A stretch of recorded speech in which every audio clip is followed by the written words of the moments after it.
பர்திமேயு சுவிசேஷ ஊழியங்கள் வழங்கும் நற்செய்தி நேரம். தேவ செய்தி பாஸ்டர் ஆர். அகஸ்டின். இந்த நாளில் உங்களோடு கண் திறக்கப்பட வேண்டும், அதைத்தான் பேசி வருகிறேன். ஏன்னா நமக்கு கண் இல்லையா அப்படிமோ, நமக்கு இந்த புறக்கண் பார்க்கிற பார்வை எப்படின்னா உலகத்துக்கு ஏற்றபடி பார்க்கும். ஈசாய் அபிஷேகம் பண்ண வருகிறார். தாவீது அந்த வீட்டில் இல்லை. ஈசாய் தன்னுடைய தைல குப்பியை எடுத்துக்கொண்டு பலி விருந்துக்காக வருகிறார். அப்படி வரும்போது 1 சாமுவேல் 16ஆம் அதிகாரத்தில் ஈசாய் தன்னுடைய பிள்ளைகள் எல்லாவற்றையும் நடக்க செய்தான். 1 சாமுவேல் 16ஆம் அதிகாரம் 8வது வசனத்தை பாருங்க. உங்களுடைய வேதத்தில் 7வது வசனத்திலேருந்து எடுத்துக்கங்க. மனுஷன் பார்க்கிற பார்வைக்கும் தேவனுடைய பார்வைக்கும் வித்தியாசம் உண்டு. ஏன்னா நம்முடைய பார்வை எப்போவுமே உலகத்துக்கு ஒத்தபடி தான் பார்ப்போம். ஆனால் ஆவிக்குரிய கண்களில் பார்க்கிற போதுதான் ஆண்டவருடைய காரியம் நமக்கு புரியும். அநேக நேரங்களில் அவரே யாரும் தெரியாமல் இருந்தவங்களும் உண்டு. உதாரணமாக உங்களுடைய வேதாகமத்தை தயவு செய்து எங்கு இருந்தாலும் இதை மறக்காமல் திருப்பிக் கொள்ளுங்கள். லூக்கா எழுதின சுவிசேஷம் 24ஆம் அதிகாரம் 30வது 31வது வசனத்தை, லூக்கா 24, 30, 31ஆம் வசனத்தை அப்படி எல்லாரும் தேடி எடுத்துக்கிறீங்களா? ஆவியை அருளும் சாமி எனக்காருயிர் கொடுத்த வானத்தில் அரசே, ஆவியை அருளும் சாமி எனக்காருயிர் கொடுத்த வானத்தில் அரசே, ஆவியை அருளும் சாமி.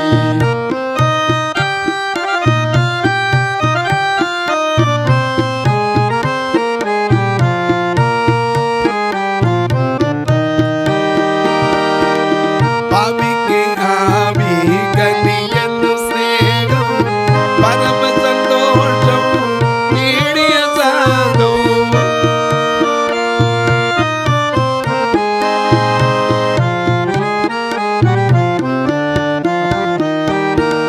பாவிக்கு ஆவி கனி என்னும் ஸ்நேகம் பரம சந்தோஷம் நீடிய சாந்தம், பாவிக்கு ஆவி கனி என்னும் ஸ்நேகம் பரம சந்தோஷம் நீடிய சாந்தம், தேவ சமாதான குணத்தையும் திட விசுவாசம் சிறிதெனும் இல்லை, தேவ சமாதான குணத்தையும் திட விசுவாசம் சிறிதெனும் இல்லை, ஆவியை அருளும் சாமி எனக்காருயிர் கொடுத்த வானத்தில் அரசே, ஆவியை அருளும் சாமி. எல்லாம் எடுத்திருப்பீங்க. லூக்கா எழுதின சுவிசேஷம் 24ஆம் அதிகாரம் 30, 31ஆம் வசனம். அவர்களோடே அவர் பந்தி இருக்கையில், நல்ல கவனிங்க, இயேசு கூடவே இருக்கிறார். ஏன்னா இந்த காரியம் உங்களுக்கு தெரியும். அதே 24ஆம் அதிகாரத்தில் எம்மா ஒரு வரைக்கும் நடந்து போனாங்க. கொஞ்சம் முன்னாடி திருப்பினீங்கன்னா அதையே நம்ம வாசிக்கலாம். சீசல் 2 பேர் எங்கே இருக்க போகிறாங்க? 13 வாசிக்க. அன்றைய தினமே அவர்களில் 2 பேர் எருசலேமுக்கு 7 அல்லது 8 மைல் தூரமான எம்மாவு என்னும் கிராமத்திற்கு போனார்கள். போகையிலே இந்த வர்த்தமானங்கள் யாவையும் குறித்து, எந்த வர்த்தமானங்கள்? இயேசு இந்த பூமிக்கு வந்து அற்புதங்களை செய்து 3.5 வருஷ காலம் ஊழியம் செய்து மக்களால் அறியாமல் போய் அவரை ஆக்கினைக்குள்ளாக தீர்த்து சிலுவையில் அறையப்பட்டு அந்த காரியம்லாம் நடந்த வர்த்தமானங்களை எல்லாம் அவர்கள் பேசிக்கொண்டே வந்தார்களாம். இந்த வர்த்தமானங்களை எல்லாம் குறித்து அவர்கள் ஒருவரோடு ஒருவர் பேசிக்கொண்டு வந்தார்கள். இவர்கள் பேசி சம்பாஷித்துக் கொண்டிருக்க உரையாடி கொண்டிருக்கையில் இயேசு தாமே சேர்ந்து அவர்களுடனே கூட நடந்து போனார். ஆமா, என்ன பாடுறோம் இல்லையா? இயேசு கூட வருவா, எல்லாவித அற்புதம் செய்வா. இயேசு கூட வருவா, எல்லாவித அற்புதம் செய்வா. தந்தான தந்தர தனான, தந்தான தந்தர தனான, தந்தான தந்தர தனான, தந்தான தந்தர தனான. வேதனை ஐயா வேதனை, அம்மா வேதனை துன்பம் நீக்கிடுவா, வேதனை துன்பம் நீக்கிடுவா. சமாதான சந்தோஷம் எனக்கு தருவா, சமாதான சந்தோஷம் எனக்கு தருவா. இயேசு கூட வருவா, எல்லாவித அற்புதம் செய்வா. இயேசு எல்லாவித அற்புதம் செய்வா.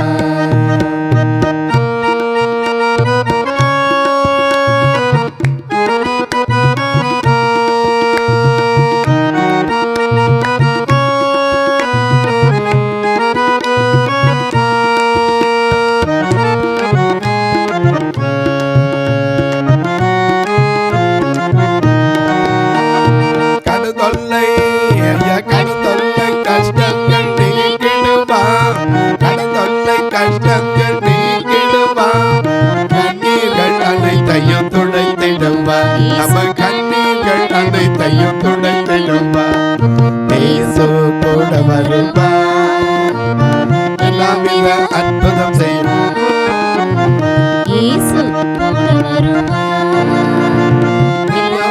அற்புதம் செய்வா.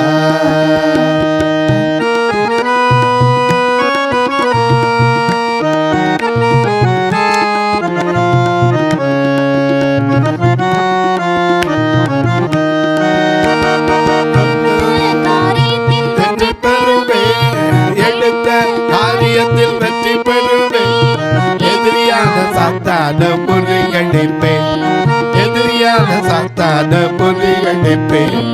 இயேசு அந்த இயேசு அந்த இயேசு கூட வருவா, எல்லாவித அற்புதம் செய்வா.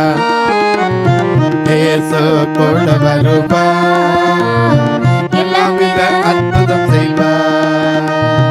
தந்தான தந்தர தனான, தந்தான தந்தர தனான, தந்தான தந்தர தனான, தந்தான தந்தர தனான. இயேசு கூட வருவார்னா கூடவே வந்தாரே, அதுதானே பாடுறோம். இவங்க ரெண்டு பேரும் பேசிக்கிட்டு வராங்க, வர்த்தமானங்கள் எல்லாம் பேசிக்கிட்டு வரும்போது இயேசு தாமே அவர்களோடு கூட சேர்ந்து அவர்களுடனே கூட நடந்து போனார். ஆனாலும் அவரை அறியாதபடிக்கு அவர்களுடைய கண்கள் மறைக்கப்பட்டிருந்தது. கண்ணு இருந்துச்சு, பாதையெல்லாம் பார்த்து தான் போனாங்க. அநேக நேரம் நமக்கு அப்படித்தான், நல்லா பார்த்தா போவோம், பார்க்க வேண்டியது தான் பார்க்க மாட்டோம். ஏன்னா லேவியனை போல பார்த்தும் கண்ணிருந்து விலகி போகிற மக்கள் உண்டு, ஆசாரியனை போல ஒரு பக்கமாக போகிறவன் உண்டு. ஆனால் பிரயாணமாக போன நல்ல சமாரியை தூக்கி காயங்கட்டினது இந்த வேதத்தில் இருக்கிறது. ஒவ்வொருடைய கண்களும் பார்க்குது, சிலருக்கு பார்த்தும் பார்க்காம இருக்கு. இங்கே கூடவே நடந்து வர்றாரு, ஆனால் அவரை அவர்கள் அறியவில்லை. அவர்களுடைய கண்கள் மறைக்கப்பட்டு, ஆமாம், கண்கள் மறைக்கப்பட்டது. சில நேரத்தில் கண் மயக்கம் மனுஷனுக்கு வந்துடுது. நான் சொல்கிறது சாதாரண மயக்கம் இல்லை, நல்லா இருக்கும்போதே சில மயக்கங்கள் நம்மளை பிடிச்சி இழுக்கும். இவங்க கூட நடந்து வர்றாங்க, நல்லா பார்த்து தான் வர்றாங்க. நடந்து வரும்போது கண்ணு தெரியாமல் இருந்தால் எப்படி நடக்க முடியும்? அவங்க ஊன்றுகோலை வச்சா வர்றாங்க, கண்ணு தெரியாமலாம் இருந்தால் அப்படி கம்பை தட்டி தட்டி தான் போவாங்க. ஆனால் அவங்களுக்கு கண்ணு நல்லா தெரியுது, கூடவே ஒருத்தர் வாராரு, ஆனால் அவரை குறித்து அவங்களுக்கு அறியலை. அவர்கள் கண்கள் மறைக்கப்பட்டிருந்தது. அப்பொழுது அவர் அவர்களை நோக்கி நீங்கள் துக்க முகமுள்ளவர்களாய் வழி நடந்து ஒருவருக்கொருவர் சொல்லிக் கொள்கிற காரியங்கள் என்னவென்று கேட்டார். ஏன்னா அவர் உயிர்த்தெழுந்து நடந்து வருகிறார். உயிர்த்தெழுந்த இயேசு கூடவே நடந்து வரார். மரணத்தின் சங்கிலிகள் தெரிப்பட்டன, மரணத்தின் சங்கிலிகள் தெரிப்பட்டன, தெரிப்பட்டன, முடியில் நுரிப்பட்டன, யூத ராஜசிங்கம் உயிர்த்தெழுந்தார்.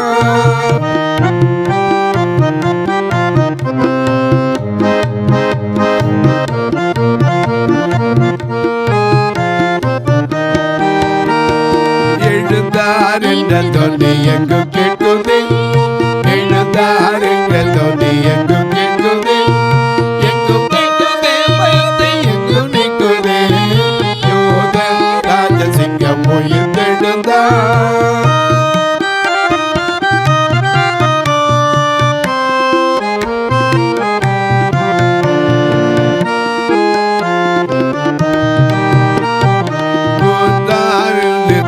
மறிப்பதில்லை, மறித்த கிறிஸ்து என்னை மறிப்பதில்லை, மறிப்பதில்லை என்று மறிப்பதில்லை, மறித்த கிறிஸ்து என்னை மறிப்பதில்லை, மறிப்பதில்லை என்று மறிப்பதில்லை, யூத ராஜசிங்கம் உயிர்த்தெழுந்தார். ஐயா, உயிர்த்தெழுந்த ஆண்டவர் நடந்து வரார். ஆனால் இவங்களுக்கு என்ன செய்யலை தெரியல, கண்கள் மறைக்கப்பட்டு இருக்கிறது. அவர் கேட்கிறார், என்ன கேட்கிறார்? திரும்ப வாசிங்க பார்க்கலாம். அவர் அவர்களை பார்த்து அவர்களை நோக்கி துக்க முகம் உள்ளவர்களா, ஏன்பா முகம் சோர்ந்து போய் துக்கத்தோட வரீங்க? என்ன நம்ம நாட்டில் ஒரு பழமொழி உண்டு, அகத்தின் அழகு முகத்தில் தெரியும். ஆமா, மனுஷன் முகத்தை பார்த்த உடனே கேட்டான். நெகேமியாவில் பானை பாத்திரக்காரன் என்ன செய்தான்? துக்கமுகமாக இருந்தான். எதுக்குன்னா அவனுக்கு ஒரு செய்தி வந்துச்சு. என்ன செய்தி? அந்த அடிமைத்தனத்தில், பாபிலோன்லேருந்து அடிமைத்தனத்தில் மீந்தவங்களை எப்படி இருக்கிறாங்கன்னு கேட்டான். அப்போ அவர் சொன்னார், 3ஆம் வசனத்திலிருந்து, அதற்கு அவர்கள் சிறையிருப்பவர்கள் மீந்திருக்கிறவர்கள் அந்த தேசத்திலே மகா தீங்கை நிந்தையை அனுபவிக்கிறார்கள். எருசலேமின் அலங்கம் இடிக்கப்பட்டதும் அதன் வாசல்கள் அக்கினியால் சுட்டரிக்கப்பட்டதுமாய் கிடக்கிறது என்றார்கள். இந்த வார்த்தைகளை கேட்டபோது உட்கார்ந்து அழுது சில நாளாய் துக்கித்து உபவாசித்து மன்றாடி பரலோகத்தின் தேவனை நோக்கி ஜெபம் பண்ணார். அப்படி ஜெபம் பண்ணனால அவர் கண்ணு என்னாச்சு? தூக்கமே இல்லாமல் அந்த கண்ணு தெரியுமா தெரியாதா? ராஜாவுக்கு பானை பாத்திரம் கொடுக்கிறவன். அப்ப ராஜா கேட்கிறார், உனக்கு வியாதி ஒன்றும் இல்லையப்பா? இது மனதின் துக்கமே அல்லாமல் வேற ஒன்றும் இல்லை. ஏன்னா மனுஷனுக்கு எந்த துக்கம்னு எப்படி தெரியும்? அதனால்தான் முகத்தை பார்த்த உடனே கண்டுபிடிச்சிடாங்க. என்ன இன்னைக்கு சோர்ந்து போயிருக்கீங்களே, என்ன சொல்ற? நம்ம என்ன தவணா சொல்லலாம், இல்லை அதெல்லாம் ஒன்றும் இல்லைங்களாம். ஐயா, எப்படி கண்ணாடி முகத்தை காட்டுதோ அது மாதிரி நம்முடைய நிலையை மற்றவங்க பார்க்குறதுக்கு முகத்தில் தெரியும். அதனால தான் சொல்றார், மனுஷன் பார்க்கிறான், முகத்தை பார்க்கிறான். 1 சாமுவேல் 16:7 பார்க்கிறோம். மனுஷன் முகத்தை பார்க்கிறான், தேவனோ இருதயத்தை பார்க்கிறான். இங்கே இவருடைய முகத்தை மட்டுமில்லை, அவங்களுடைய மனதையும் பார்த்தார். ஏன் துக்கமுகமாய் இருக்கிறீர்கள்? ஏன்னா இவங்களுக்கு தெரியாது இயேசு உயிர்த்தெழுந்தார். ஏன்னா அவர் கொலையுண்டார், மாமிசத்திலே கொலையுண்டு ஆவியிலே உயிர்ப்பிக்கப்பட்டிருக்கிறார். அதனால தான் இன்னைக்கு நம்ம சொல்றோம், எங்களுக்குள்ளே பாசம் செய்யும் ஆவியானவர் இந்நாளில் உம் சித்தம் போல் நடத்தி செல்லும் ஐயா. எங்களுக்குள்ளே வாசம் செய்யும் ஆவியானவர் இந்நாளில் உம் சித்தம் போல் நடத்தி செல்லும் ஐயா. ஆவியானவரே, ஆவியானவரே, ஆவியானவரே, ஆவியானவரே,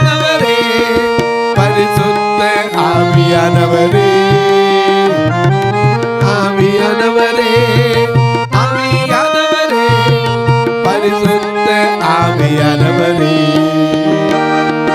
எங்களுக்குள்ளே எங்களுக்குள்ளே எங்களுக்குள்ளே வாசம் செய்யும் ஆவியானவரே இந்நாளில் உம் சித்தம் போல் நடத்தி செல்லும் ஐயா.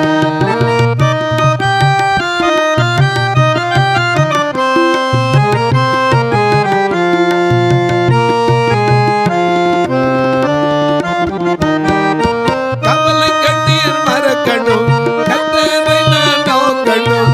கவலை கண்ணீர் மறக்கணும், நான் கர்த்தரை நோக்கணும். கர்த்தர் ஆவியானவரே கவலை கண்ணீர் மறக்கணும், கர்த்தரை நான் நோக்கணும். கர்த்தர் ஆவியானவரே செய்த நன்மை நினைக்கணும், நன்றியோடு துதிக்கணும். சொல்லித்தாரும் ஆவியானவரே செய்த நன்மை நினைக்கணும், நன்றியோடு துதிக்கணும். சொல்லித்தாரும் ஆவியானவரே ஆவியானவரே ஆவியானவரே பரிசுத்த ஆவியானவரே எங்களுக்காகவே ஆவியானவரே பரிசுத்த ஆவியானவரே எங்களுக்குள்ளே எங்களுக்குள்ளே எங்களுக்குள்ளே வாசம் செய்யும் ஆவியானவரே இந்நாளில் உம் சித்தம் போல் நடத்தி செல்லும் ஐயா. ஆவியானவராலே வனாந்தரத்துக்கு போகும்படி ஏவப்பட்டு இயேசு வந்தார். சிம்சோன் ஆவியானவருடைய ஏவுதலினாலே ஆலயத்திற்கு வந்தது லூக்கா 2:25 நாம் வாசிக்கிறோம். ஏன்னா அவனுக்கு ஒரு வாக்குத்தத்தம் கொடுக்கப்படுச்சு, நீ இயேசுவை காணும்னு என்ன செய்ய மாட்டேன், காணும்னே மரணம் அடைய மாட்டான். ஆனா அவன் பாட்ட இருந்தான், தெரியாது, எருசலேம்ல இருந்தான். ஆனா அவனுக்கு ஆவியின் ஏவுதலினாலே வந்தான். இயேசுவை தாயும் அவன் தாப்பனை தூக்கிட்டு என்ன செய்கிறாங்க, குழந்தைய தூக்கிட்டு வராங்க. ஏன்னா சில நேரத்தில் நமக்கு தெரியாது, ஆவியானவர் நம்மை நடத்துவதற்கு விட்டு கொடுத்தா நமக்கு எல்லாவற்றையும் கண் காட்டுவார், அந்த மனக்கண் முன்னாடி கொண்டாந்து நிறுத்துவார். எனக்கு கண்வல்ல இவங்களுக்கு தெரியலை, கூடவே வர்றாரு, நடந்து வரார். அவர் கேட்குறாரு, உங்கள் துக்கமுகமாக இருக்கிறது என்னப்பா, நீங்கள் என்ன துக்கத்தோடு இருக்கீங்க? ஏன்னா துக்கத்தோட ஏன் இருக்கீங்க?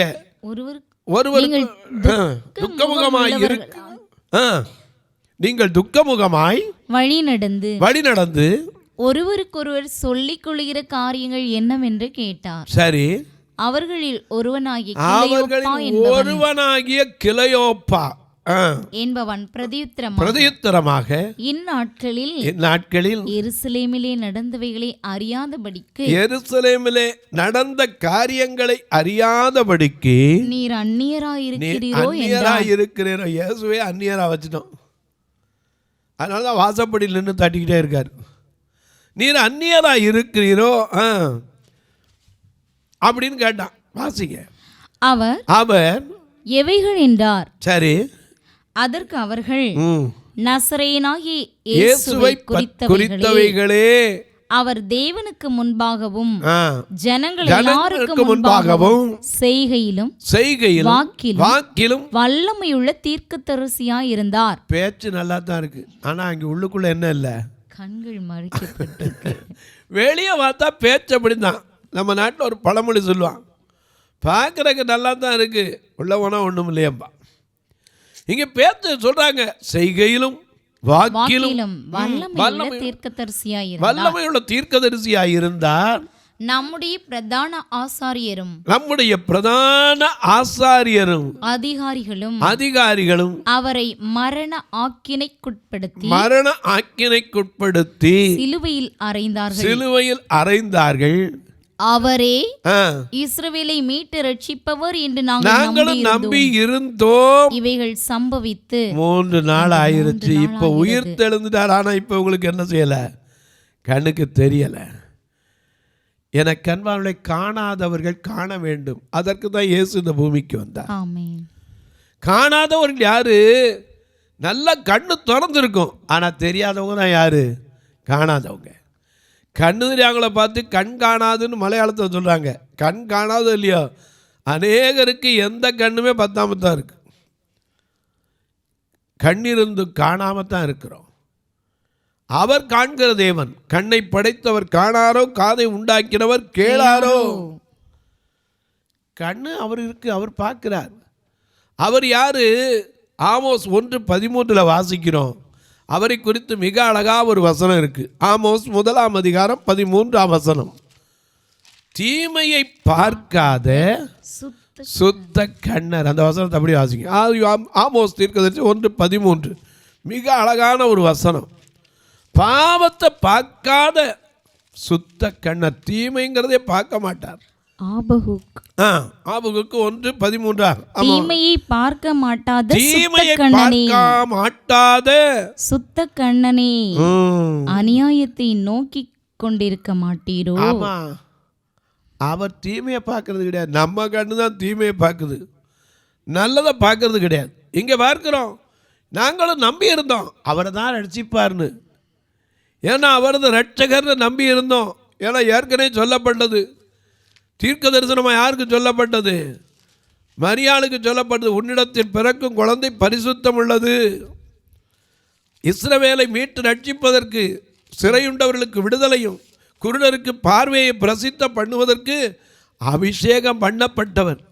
நாங்களும் அப்படி நம்பித்தான் இருந்தோம். இப்போ நடந்து என்னாச்சு? 3 நாள் ஆகிப்போச்சு அப்படின்னாங்க. இயேசு கூட தான் நடந்து வராரு. அப்படி வந்த உடனே அவர் எப்போதும் போல ஒரு காரியத்தை செய்தார். என்ன காரியத்தை செய்தார்? லூக்கா 24:29 வாசிக்க கேட்போம். அவர்கள் அவரை நோக்கி நீர் எங்களுடனே தங்கியிரும்.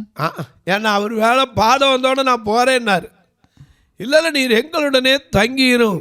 அவர் வீட்டுக்குள் போன போது நடந்த காரியத்தை பாருங்க. 30ஆம் வசனம். அவர்களுடைய அவர் பந்தி இருக்கையில் அங்க போய் என்ன செஞ்சாரு? பந்தி இருக்கும் போது கூட விளங்கல. அப்பத்தை எடுத்து ஆசீர்வதித்து அதை பிட்டு. இப்பதான் இவங்களுக்கு கண்கள் திறக்கப்பட்டது. இது யாருடைய ஸ்டைலு? இயேசுடைய ஸ்டைல்.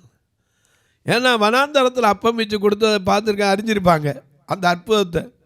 ஏன்னா 5 அப்பம் 2 மீனை கொண்ட அனைவருக்கும் பகிர்ந்த அந்த செய்கை.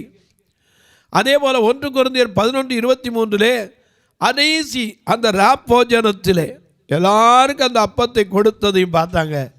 உடனே கண் திறக்கப்பட்டவர்களாய். வாசிங்க 31ஆம் வசனம். டைம் முடிய போகுது. அப்பொழுது அவர்களுடைய கண்கள் திறக்கப்பட்டது, அவரை அறிந்தார்கள்.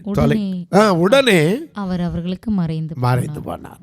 தொலைக்காட்சியில் பார்க்கிற என் அன்பு மக்களே, கண்ணிருந்தும் காணாதவர்கள் இன்றைக்கு அநேகருக்கு எல்லாம் இருக்கு. ஆனால் பார்க்க வேண்டியதை பார்க்க முடியலை. பார்க்கக்கூடாதான் நமக்கு தெரியுது. உலகத்தில் இருக்கவே தான் பார்க்கிறோம். ஆனால் நமக்குள்ளே மறைந்திருக்கிற காரியம், நம்மோடு இருக்கிறவர் யார் என்பதை அறியும்படி நம்முடைய மனக்கண்கள், ஆவிக்குரிய கண்களை கற்றுத் திறக்கணும். தொலைக்காட்சியில் பார்க்கிறேன் அன்பு மக்கள், இந்த நிகழ்ச்சியை நாள்தோறும் பார்க்குறீங்க, கேட்குறீங்க, பரவசம் அடைகிறீங்க. ஒரு வார்த்தை ஜெபம் பண்ணுறீங்களா? இது தொடர்ந்து வர்றதுக்காக. ஏன்னா ஒவ்வொரு நாளும் வரணும்னா 5000 ரூபா செலவழிக்கணும். எங்கள் சபையை 2 கண்ணும் தெரியாதவங்க சபை, திருநெல்வேலியும் சரி மதுரையும் சரி. அவங்க போடுற காணிக்கை நீங்களே வந்து எண்ணி பார்க்கலாம். கரண்ட் பில்லு கூட கட்ட வராது. அப்புறம் வந்து எப்படியா? இயேசு கட்டளை, ஒருவனும் கெட்டு போகாமல் நித்திய ஜீவனை அடைய வேண்டும். அதுதான் இயேசுடைய விருப்பம். எல்லாரும் சீசலாக்குங்க. உலகத்தின் முடிவு வரை இந்த கூட இருப்பேன், நான் கைவிட்டுருவாரா? இன்னைக்கு வரைக்கும் விடலை. இனியும் வளர்த்த ஜெபிங்க. அது மட்டும் இல்லை, இந்த சபையில் எத்தனையோ கட்டுமான பணி பாதியில் இருக்குது.